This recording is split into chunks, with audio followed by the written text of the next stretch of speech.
Hello, and welcome back to this overview of stem cell science. And so in the first half, we talked about, in a very generic sense, what stem cells are, as well as kind of focused in a little bit on the fact that there are very few adult stem cells, very few stem cells or cells that have the stem cell property of being kind of generic and capable of dividing over and over again, found within the human body. And so that limits the ability of stem cell technology to be used in adults. And so because of that, we need to focus in a little bit on embryonic stem cells. And so we're going to start out taking a look at them, kind of define what they are and what they can be used for.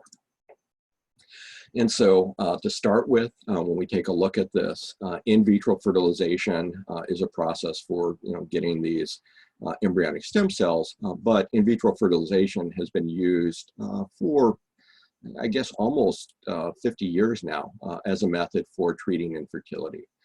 So in vitro fertilization, in vitro up here basically is Latin for in glass. So this means in glass, in a test tube, in a Petri dish, a little experimental dish down here, we're going to allow for that fertilization to occur. And so if you remember from the first half of the lecture, we said that normally the egg is going to get up into the fallopian tubes and the oviducts. The sperm cells are going to meet up with it there, and we're going to have fertilization occurring within the mother's body. In vitro fertilization, what we're going to be looking at is doing this within the laboratory setting. And so again, we're going to have the egg cells that are collected from the mother, from the egg donor. We've got the sperm cells that are coming from the father or sperm donor. And they're going to be combined in that laboratory setting in vitro, in glass, when we take a look at this. And again, we can then follow the growth of these cells in vitro or in the test tube or in the Petri dish when we're taking a look at this.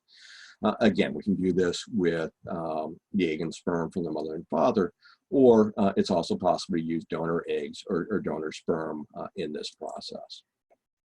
So if we take a look at this, again, this is an example of what these look like in vitro, in glass. So these are in vitro fertilized embryos that we're looking. This is the fertilization process here. The sperm kind of coming in will merge with the egg cell up here. Oops, going the wrong way. So what we're going to have is a fertilized egg here, kind of dividing, making lots and lots of copy of it, getting into that kind of ball of cells, more and more copying, more and more balls of cells, and then rearranging. This is kind of that stage where it's going to be implanting into the wall of the uterus.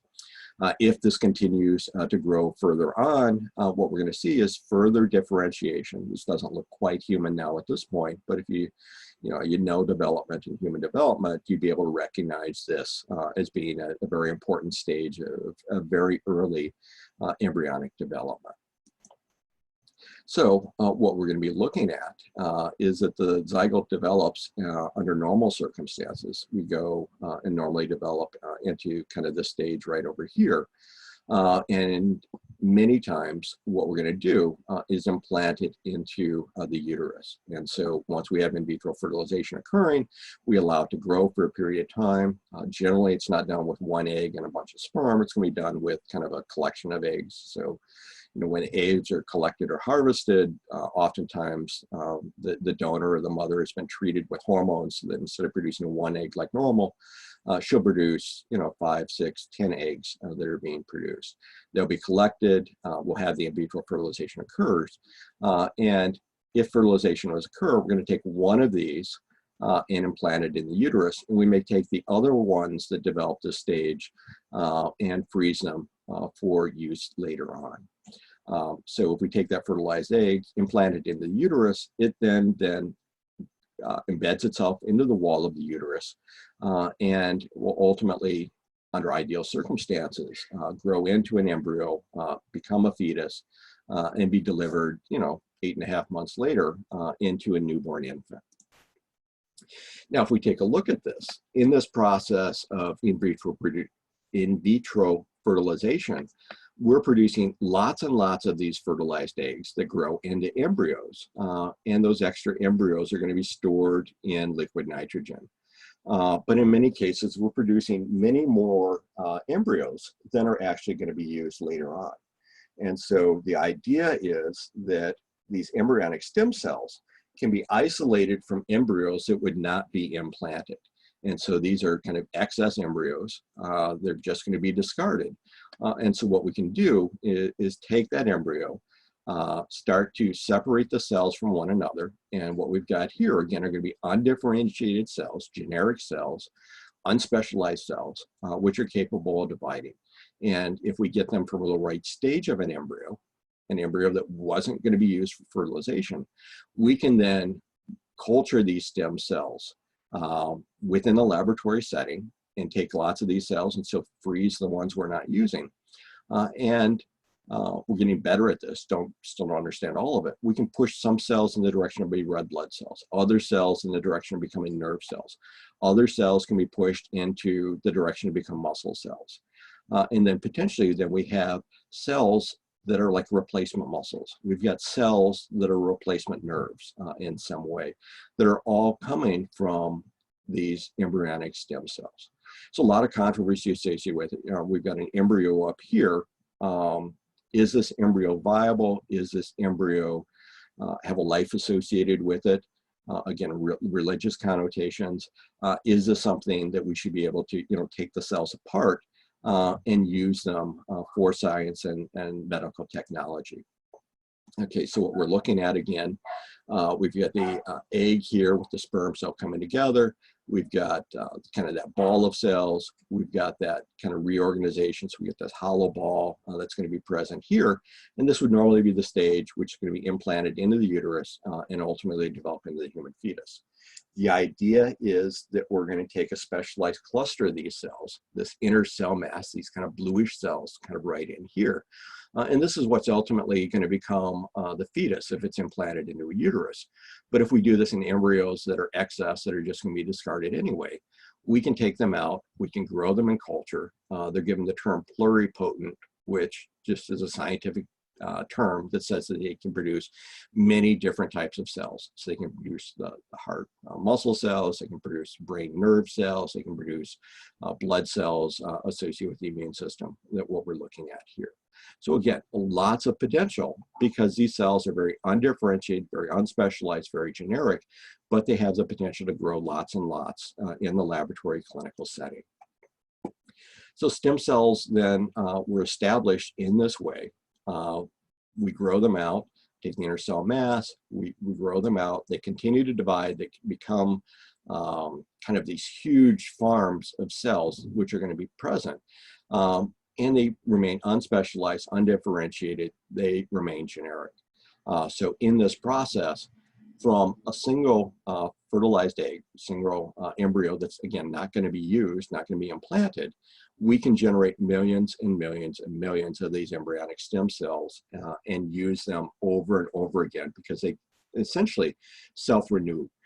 They were able to divide and produce lots and lots of copies of themselves. So we've got almost this unlimited or endless supply of these cells that we could be using. So what we do in the laboratory setting then is that we take these stem cells, not all of them, but a group of them, and we start to expose them to different conditions. We take them, we grow them in a slightly different way, we treat them with slightly different chemicals, and what's going to happen is that the cells are going to start to clump together, they're going to start to develop and differentiate, and so what's going to happen is they're going to stop being these undifferentiated stem cells. They're going to be, I can't say that this morning. They're going to stop being the undifferentiated stem cells. They're going to stop dividing as much, and they're going to start to become specialized. They're going to start to differentiate, not sure where that's coming from, and they're going to start to become specialized. And so they're going to start along a path, become muscle cells, or excuse me, skin cells, or blood cells, or something like that. And so if we can understand what it is that we treat these cells with, changing their conditions, changing where they're growing, changing what their chemicals are exposed to, we can push them in a direction where they can become very, very specialized cells. And so the whole basis then of embryonic stem cell technology and stem cell technology in its very basic sense is that we're going to take these cells, we're going to select for them, and they're going to push them in to become specialized cells. And so in this case, we've got dopamine secreting neurons over here. And so this is something that we could use potentially for the treatment of Parkinson's disease. Over here, we've been able to push these same stem cells into a different direction, and we've got these pancreatic cells over here, which then could produce insulin. And so we could have these cells as a way to treat patients with diabetes. And so again, we've got this way to produce kind of produce a replacement for lost cells in the brain, or produce replacement for hormone secreting cells within the pancreas by taking these cells here and pushing them in one direction or the other direction. Now, we still need to make sure that the cells, are matched for the recipient. But again, we have this kind of unlimited supply of these embryonic stem cells. So we have that potential to study them and potentially alter them in a way that they become less likely to be rejected from the body. Or ultimately, if we could figure out a way to get stem cells from an individual, from the patient that needs to be treated, push them through into the cells that they need to be, that would be the ideal circumstance. We're not there yet, but theoretically it should be possible, but it's an area that's being studied, but it's many, many years off. Okay, so that finishes up our view, our introduction at least, to stem cells. What I want you to do is take a look at two articles, one from the National Institute of Health. Again, National Institute of Health is that organization within the government, US government, that produces and funds the majority of biomedical research within the country. And then a medical news article, Medical News Today, taking a look at what are stem cells and what they do. So hopefully with that, it'll give you a good view about what stem cells are and what is some of the potential and why they're exciting to be looked at. As always, if you have any questions, feel free to email me. Thank you and have a great day.